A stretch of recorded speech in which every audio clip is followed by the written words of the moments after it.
Bonjour, la Bible dit dans 2 Corinthiens 3 au verset 18, nous tous qui le visage découvert contemplons comme dans un miroir la gloire du Seigneur, nous sommes transformés en la même image de gloire en gloire comme par le Seigneur. La deuxième étape pour pouvoir ressembler à Christ, c'est de contempler Christ. Le passage dit nous contemplons comme dans un miroir.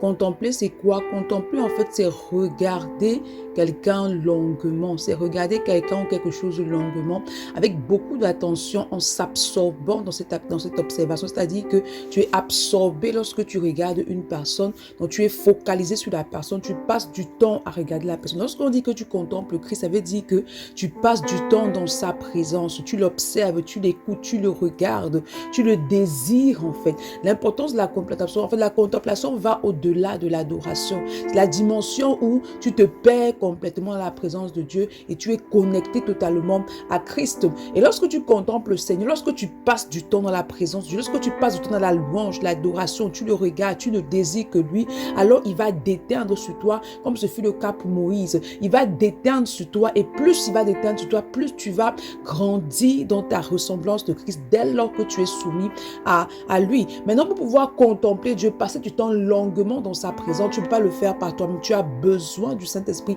Demande à l'Esprit de t'accorder la grâce de contempler le Seigneur. Bonne journée. Shalom.